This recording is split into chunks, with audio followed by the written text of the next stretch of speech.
नमस्कार दोस्तों आज हम आपको बताने वाले हैं भारतीय नौसेना के एक बेहद एडवांस और फ्यूचरिस्टिक प्लान के बारे में। दरअसल दोस्तों भारतीय नौसेना का प्लान है कि समुद्र में ही ड्रोन से मिसाइलें रीलोड करके उन्हें लॉन्च किया जाए और ये एक खास तरीके की टेक्नोलॉजी है जिस पर इंडियन नेवी काम करना चाहती है। दरअसल दोस्तों भारतीय नौसेना ने एक नया प्रोजेक्ट शुरू किया है जिसका नाम है रिमेनिंग बाय ड्रोन यानी कि REARMD। इसका मतलब दोस्तों ये कि जंग के दौरान जहाज़ों पर लगे मिसाइलों को समुद्र में ही दोबारा लोड करना, वो भी बिना बंदरगाह पर लौटे। और ये कैसे पॉसिबल हो सकता है ये भी आप जान लीजिए। हालांकि अभी की क्या प्रॉब्लम है वो मैं आपको बता दूं।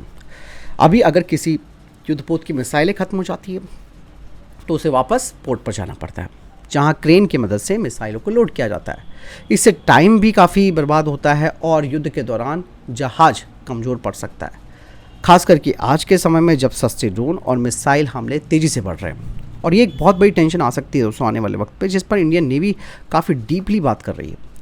लेकिन दोस्तों ये जो इंडियन नेवी का कॉन्सेप्ट है वो कैसे काम करेगा वो भी आप जान लो। दरअसल इस प्रोजेक्ट में एक भारी मल्टी रोटर ड्रोन तैयार किया जाएगा।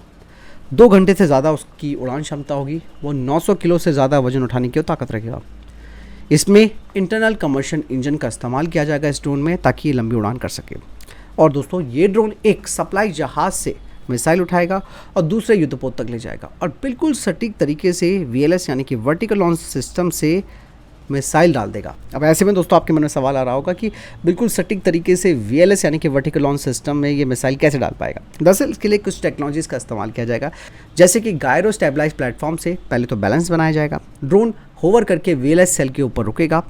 विंग सिस्टम से मिसाइल धीरे धीरे नीचे डालेगा, यानी कि पूरा काम हवा में बेहद सटीक तरीके से होगा। और दोस्तों ये सिस्टम कुछ खास तरीके की मिसाइलों के लिए होगा, जैसे कि MRSAM और VLSRSAM। लेकिन दोस्तों ये ड्रोन ब्रह्मोस जैसी मिसाइलों को लेकर नहीं उड़ पाएगा।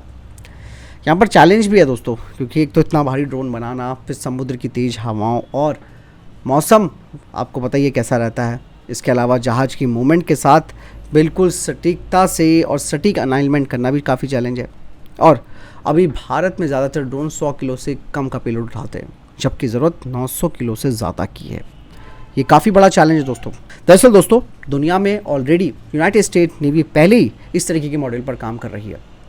ये मॉडल है उनका TRAM, जिसका मतलब होता है ट्रांसफरेबल रीलोड एट सी मेथड।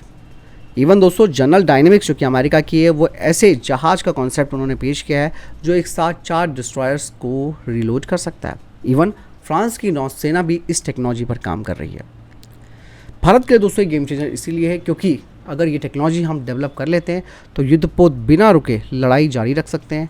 ऑपरेशन का समय और क्षमता दोनों बढ़ेगी। दुश्मन के ड्रोन और मिसाइल हमलों का हम बेहतर जवाब दे सकते हैं। और सबसे बड़ी बात है दोस्तों, भारतीय नौसेना का जो ये REARMD प्रोजेक्ट है वो फ्यूचर की नौसेना युद्ध स्ट्रैटेजी को पूरी तरीके से चेंज कर सकता है। हालांकि इस पर तकनीकी चुनौतियां जो मैंने आपको बताई वो हैं, लेकिन प्रोजेक्ट अगर सफल होता है तो भारत दुनिया में सबसे एडवांस नेवल टेक्नोलॉजी क्लब में शामिल हो जाएगा।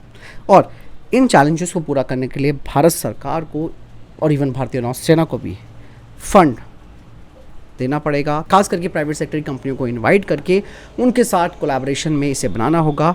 अगर कुछ विदेशी ज़रूरत भी अगर हमें लगती है, जो कि निश्चित तौर पर हमें लेनी होगी, उसे लेकर भी हमें अपना खुद का कॉन्सेप्ट पर काम करना होगा, क्योंकि इस तरीके की टेक्नोलॉजी दोस्तों इमर्जिंग टेक्नोलॉजी है जिसका आगे आने वाले समय में बहुत बड़ा फ़ायदा मिलने वाला है।